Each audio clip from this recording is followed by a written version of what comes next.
నేను చెప్పుకుంటా. Hi friends, welcome back to our channel Santoshi నామప్పు. ఈరోజు స్పెషల్ ఏంటంటే తాటికాయతో తాండ్రి. తాటికాయ తాండ్రి అంటే ఎవరికి ఇష్టం ఉండదు చెప్పండి. ఈ తాటికాయతో రొట్టి చేస్తారు, గారెలు చేస్తారు, బూరెలు చేస్తారు. అవైతే 2 డేస్కే పాడైపోతాయి. ఈ విధంగా తాండ్రి చేసుకుంటే సంవత్సరం పాటు నిల్వ ఉంటుంది. ఆరోగ్యానికి కూడా చాలా మంచిది. ఫస్ట్ ఒక తాటికాయని తీసుకుని పై ముచ్చుక తీసుకోవాలి. తర్వాత ఈ విధంగా కొట్టుకుంటే టెంకలు సపరేట్ అయిపోతాయి. తాటికాయలో 3 టెంకలు ఉంటాయి. టెంకలను సపరేట్ చేసేసుకుని ఈ విధంగా తొక్కలు తీసేసుకోవాలి. తొక్కలన్నీ కంప్లీట్గా తీసుకున్నాక ప్లేట్లోకి వేసుకోవాలి. కొంచెం వాటర్ వేసుకుని ఈ విధంగా చేసుకుంటే గుజ్జు త్వరగా వచ్చేస్తుంది. 2 టెంకలు ఇలా కొట్టుకోవడం వల్ల గుజ్జు త్వరగా వచ్చేస్తుంది. స్ట్రైనర్ సహాయంతో ఈ గుజ్జును మొత్తం తీసుకోవాలి.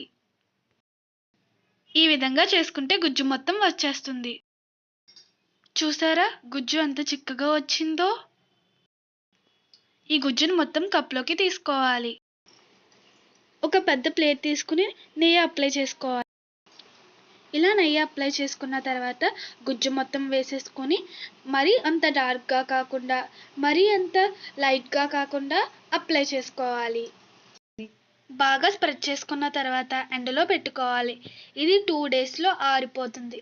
లేకపోతే ఎండ కాకపోతే ఫ్యాన్ గాల్లో అన్న పెట్టుకోవచ్చు. ఇది ఆరిన తర్వాత మళ్ళీ ఒకసారి టర్న్ చేసుకుని 5 మినిట్స్ ఎండబెట్టుకోవాలి. ఆరకపోతే 1 గంట ఆరబెట్టుకోవాలి.